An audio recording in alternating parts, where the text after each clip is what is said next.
What's up, everybody? This is Fred Richani of the Sports Courier TV. We have right here via Zoom a very special guest.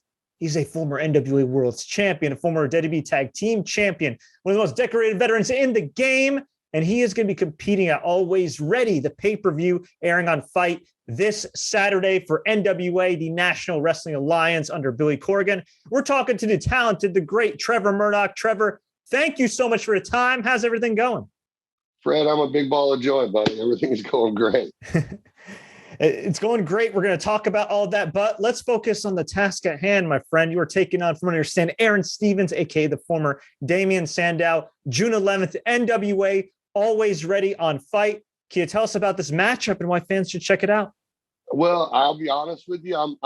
It's obviously Aron Stevens' last match. I'm not sure why he chose me. Most guys want to go out standing up on their feet. And Aron has definitely probably picked his biggest match to date to finish off his career. I'm going to treat, Aron and I have been friends for a long time. Right now, I've got myself focused a little bit more on me and headed back towards the world title. So unfortunately, Aron's just another bump in the road. I just feel bad for him because, again, your last match, most guys pick an opponent that they can have a good chance of winning against. And Aron has not got a good record against me. So, and it's not going to change at Alwayz Ready. So, I wish Aron the best of luck in his future endeavors. How do you feel being one of the cornerstones of an NWA reboot? Me being a Harley Race guy, being a part of the NWA is virtually a dream come true. I remember a lot of conversations back in the day when I was training with the guys, and we all kind of like, man, how cool would it be to wrestle for the NWA? You know what I mean? And to actually be doing it and being, we're 4 years in, almost going on 5 years in now, with Power, to be, like you said, one of the cornerstones of it, man, it's really a dream come true. But it's also, I have a lot of pride in what we're doing. You know what I mean? I have a lot of respect for the NWA, and we're a new generation kind of bringing NWA to the masses. So there's a lot of weight on my shoulders, me and several other guys. But I have a lot of pride in what we're doing, and I feel like we're bringing a different type of pro wrestling to people. You know what I mean? It's there used to be a thought process where you could only love one product. And if you didn't love that product, you weren't a fan. You know what I mean? There's so much out there to watch now. And as a wrestling fan, you guys get the benefit of it because you can not only watch WWE, Impact, but NWA, New Japan. There's just such a variety out there. And the fact that we're kind of making our own path, I'm really excited about it. So you feel like right now it's a really great time to not just be a wrestling fan, but a pro wrestler? Oh, for sure, man. We have the power back in our hands a little bit. Whereas before, there was one major company. And if you wanted to be on TV, if you wanted exposure, you had to appeal to them. And I did. But thankfully, after my time there, the business has kind of blossomed a little bit, and you can literally go work anywhere you want in the country. And as long as you work your ass off, and you can stand out and get over and make a lot of money. So yeah, as a pro wrestler, this is a great time to be working. You've been doing this for well over 20 years, almost 25 years now, which is crazy. How's your body feeling these days? Oh man, I'm beat up. I mean, I'm sorry, I don't know. I apologize. That just came out. That was so natural, brother. I apologize. It's all good. Swear all you want, man. It's all good. All right. I don't want no heat, but no, I mean, I feel great. Physically, don't get me wrong, dude. After so many years, you just kind of deal with the pain and injuries of shoulders, hips, low back. But I feel more excited now than I ever have before. You know what I mean? I'm in a company that has a boss that listens, that will listen to your opinions, that has an open door. I have a talent relations guy with Pat Kenny that tells me the truth, even though I don't like it at times, is very honest and upfront with me. I'm working for but basically the company I wish I would have always worked for. You know what I mean? And do business the way they're doing business. They have given me an opportunity. They've just opened up a door and said, okay, here's your shot, and I'll go do something with it. And thankfully, every time I've been able to knock it out of the park. And in turn, they've given me more opportunities. I don't think we'd be having this conversation if Billy Corgan and Pat Kenny and the NWA powers to be didn't give me an opportunity. And if I wasn't killing it, you know what I mean?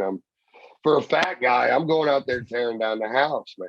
I mean, you have been killing it in the NWA, but there was a period where we didn't, hear about Trevor Murdoch for a while. So was there a time period where you thought, okay, this wrestling thing's behind me? Or did you always kind of hope that, okay, I want to have just one more run? There was a period of time, there's about 2 years, especially towards the latter years of Harley's life, that I was spending a lot of time focused on him, trying to, help out as much as I can. Wrestling was kind of in a lull point, I guess you could say. There were some big things about to happen, but things weren't happening. And I just, they did a little video about NWA, did a little video about it, but I was legitimately felt like a round peg in a square world. And it came down, I was kind of doing a semi-retirement tour. I was doing still wrestling, but I was doing smaller shows that, people just weren't really hearing about. And it got time. We went, Harley passed away. And I really kind of felt like that was like the end of an era for me. Like it was full circle. I started, this career really with him, and with him passing away, I felt like maybe it was just time to hang it up. But Nick Aldis and Dave Lagana, the executive producer from NWA, before they had started Power, showed up to pay their respects. And they convinced me to come down for one match. And I was like, okay, I'll do one, you know what I mean? But don't expect much. And I went out and had a match with Ricky Starks. And just the ring, the moment, the fans, even though I didn't win against Ricky, just the match itself, I got to the back, and a lot of people, were standing back there telling me, you've got a whole lot more in the tank than what you think. We've already got you booked for tomorrow. So, and that's what it was, man. It was off and running. And I was just, okay, I'll do the next TV. All right, well, I guess I'm working full time now. All right, well, now that I'm here, let's do something. You know what I mean? Let's really, if you're going to have me, don't have me here to just, part time it. Let's go. And once I said, let's go, they said, all right, you're going to get what you asked for.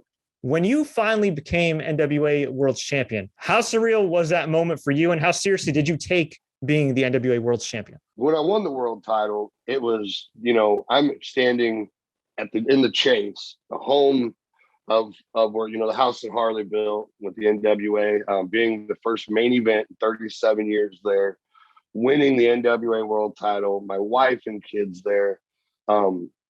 It was picturesque, man. Like a lot of wrestlers ask, if you ask a wrestler, what's your picture perfect moment? Like that was it. Like everything that I worked for came together. And then there's a picture afterwards that I'm downstairs in the locker room, and I've got a beer in my hand. I've got the world title across my waist, and it's black and white, and I'm just sitting there in the chair. And what that picture really is it's that moment of going, oh, like now I got to do something. Like now I'm the man. Like I'm, you work so hard and think, man, I hope I get to that moment. And there's times you're like, you don't look past it because you don't really know if that's an attainable goal. And it all hit me right then and there. And I was like, okay, like I take it very serious, man. There's a lot of people that paved the way for me. Nick Aldis is one of those guys. Adam Pearce is one of those guys. But if you want, obviously you go back further in the lineage, there's, that NWA world title was the world title. That was what everybody aspired to. And still today, every wrestler, I don't care what company they are, they're all tell you, every one of them will tell you, I would love to be NWA world champion at least one time in my career. You can't say that about a lot of the current championships that are out there. So I knew right then and there, like this was my opportunity to represent not only a heritage, but a company that was just starting to go out and, it was my first big shot. Like, hey, this is my guy. I'm the NWA world champion. I took it very seriously.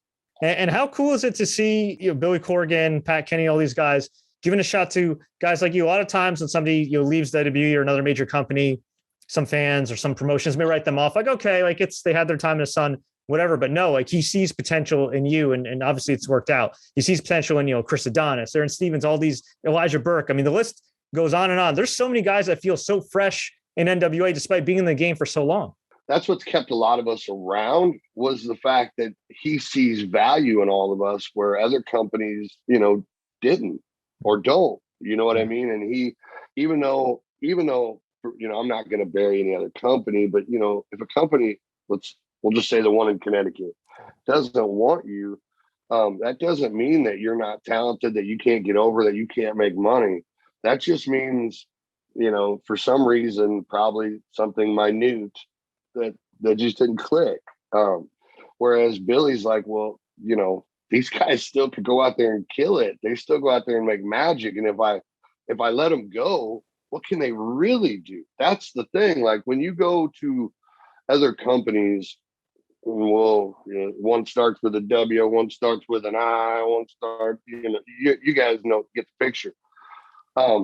They want you to conform into their ideas, their directions, their what they want.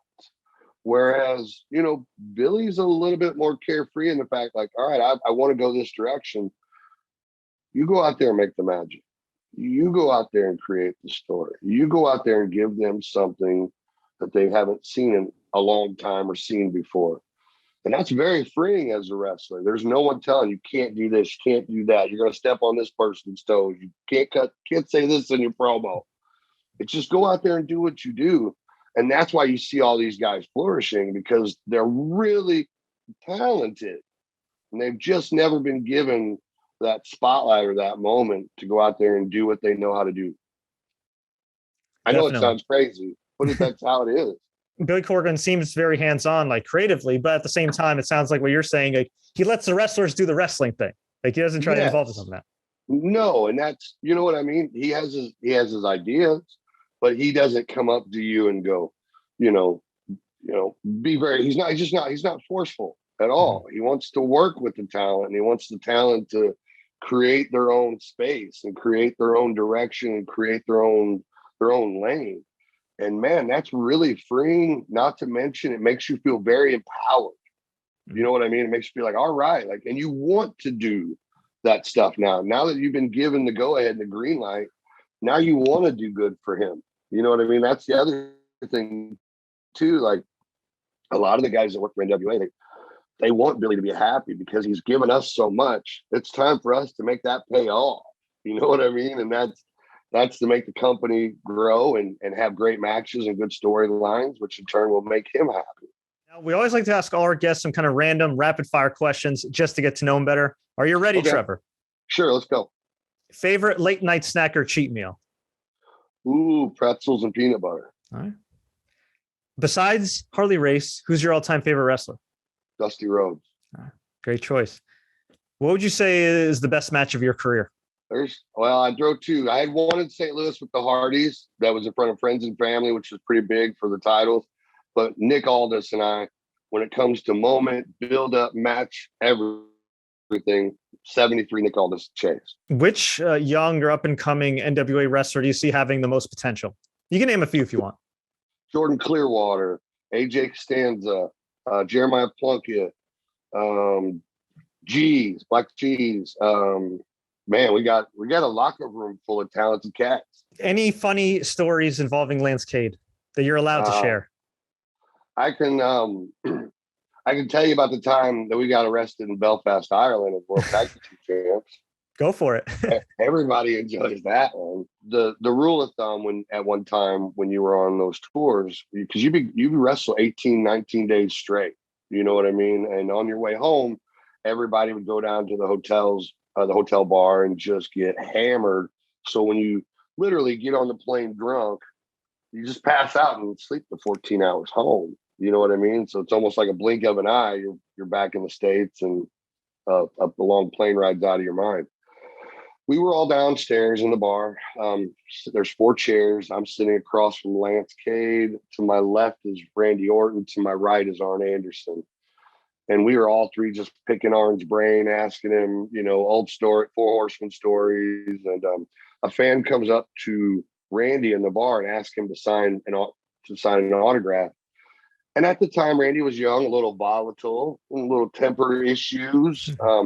But also he was the world champion. So he had a lot of stress going on. And we all kind of took a deep breath, and Randy says, "Sure, I'll sign it." Signs it for the guy and hands it back to him. And the guy goes to hand him something else to sign. And Randy goes, "Listen, man, I've already signed one thing. Please let me hang out with my friends. Please leave me alone." And the guy was drunk and went irate, started yelling at Randy, "I pay your bills and blah, blah, blah. You're too good for us." And that. So Randy calmly stands up. He looks over all the people, yells at security and says, "Hey, this guy tried to grab my come get him. He's trying to grab my."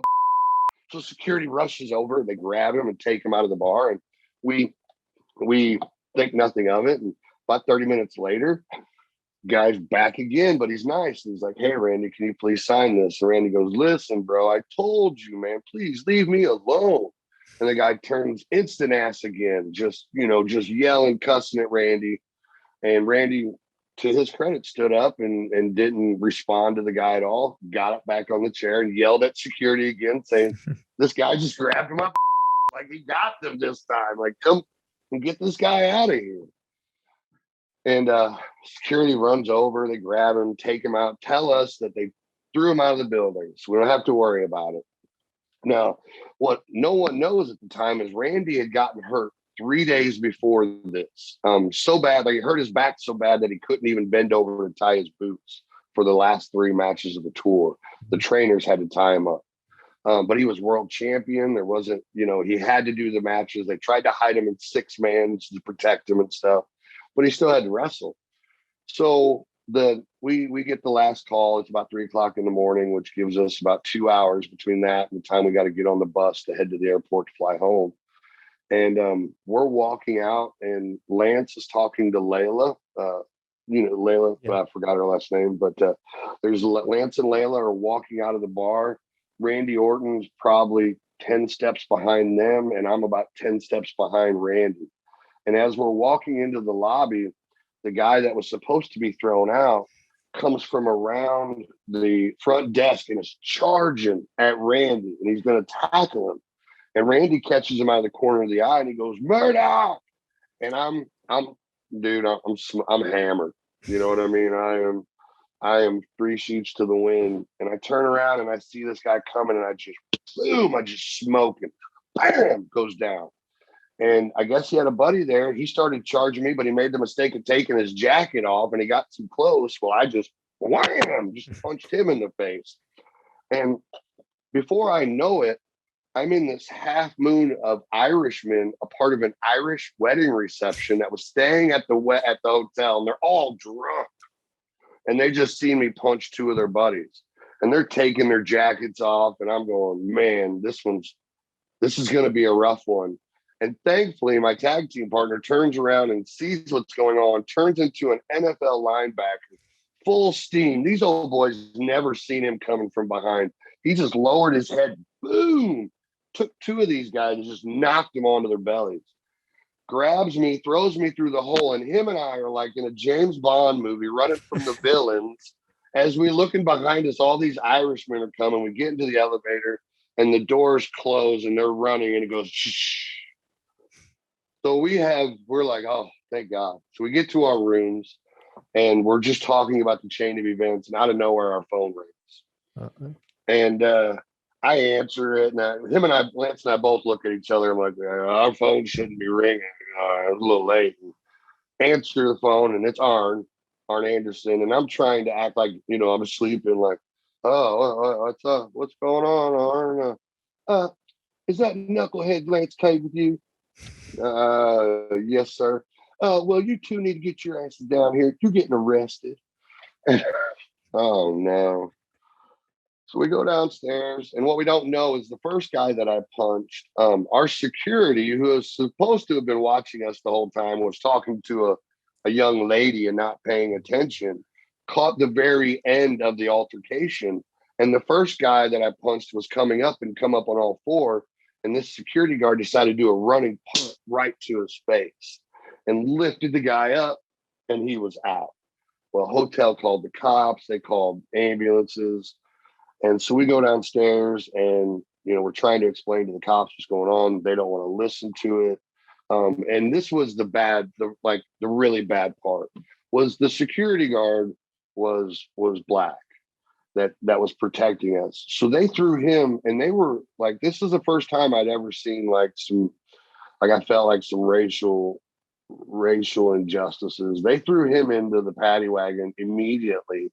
And they stood out there and talked to us for about 20 minutes, took us down to the police station, all three of us. They took him to a cell, closed the cell door, then closed the big door, and then took me and Lance into another room and started offering us coffee and talking to us nicely. And we're like, what's going on with James back there? And they're like, we're taking care of all of this, blah, blah, blah. They're just being real evasive. And what we didn't know was they ended up taking us back to the hotel, telling us that they were going to be taking James out. He ended up staying 4 days after we had left. And literally, they drove us to the hotel. We had to run. Everybody was getting on the bus headed to the airport. Lance and I had to run up, throw all our clothes in our bags, and run down, and just barely made the plane. And we come to find out he had to stay 4 days afterwards, which was horrible. He should have never. It's just horse. They shouldn't have never done him like that. And Lance and I, we're under the impression we're getting fired. We just got arrested in a foreign country as a champion. We're getting fired. We're going back to the States, and Vince is going to say, boys, you can't do that. You're done. It's about halfway through the airplane ride home. Lance and I we start getting mad. We're like, wait a minute. We were protecting the champ. We weren't just fighting to be causing trouble. We were protecting the champ, So we were like, all right, well, they're going to fire us. We're taking the tag belts home. They got to come to us to get them. We were going to do it. And we sat around Raw half the day, and nobody was talking to us. And we were waiting for hey, Vince is looking for you. Come talk to him. Well, it wasn't happening. And so we got upset about that. We're like, they're going to make us wait all day to fire us? What the hell? So we tracked down Vince.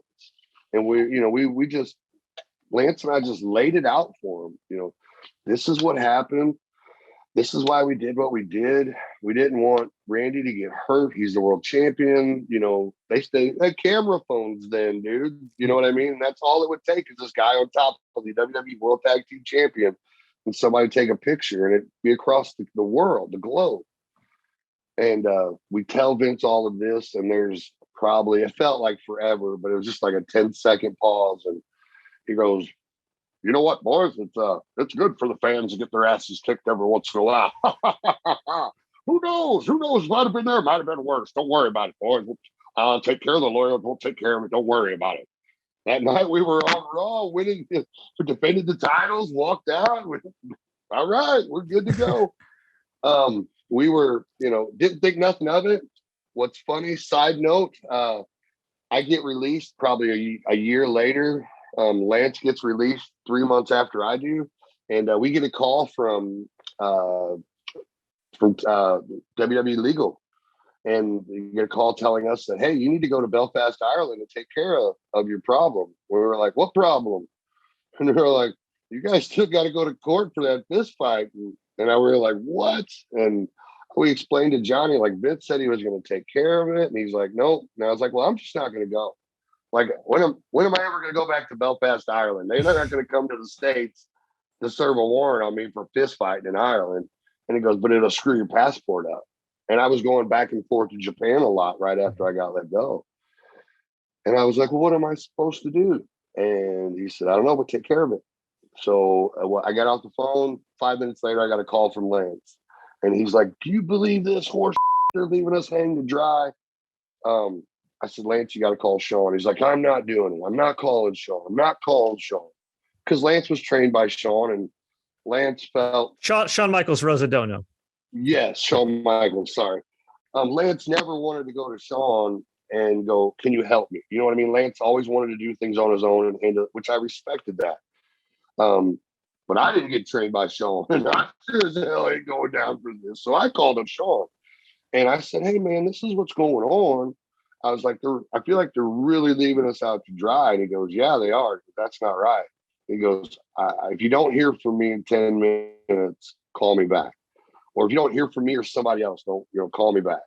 And it wasn't but 6-7 minutes later, Johnny Ace is calling me. "Oh, Trevor, we're going to go ahead and take care of the lawyers and the flight and the hotels over there. And don't worry about it. I'll have travel call you." And I go, "Yeah, thank you, Johnny. I appreciate your support there, brother." And hung up the phone, and I didn't call Shawn back. I sent him text, "Thank you." You know what I mean? But they were, people talk about going back, man, with situations like that. Like, I would never want to put myself in that situation again, if that makes any sense. No, it does. I mean, at the end of the day, I mean, it seems like you have a really good relationship with Billy Corgan, but in general, for any promoters, could be, pro wrestling, combat sports. At the end of the day, it's a business, right? And yes, unfortunately, with situations like that, it reminds you that you got to look out for yourself. That's why I never fault a wrestler for trying to get more money, better dates, holding out, whatever, because we don't know about the BS that goes on backstage. I mean, I'm sure you do, because you are a wrestler, you've been there.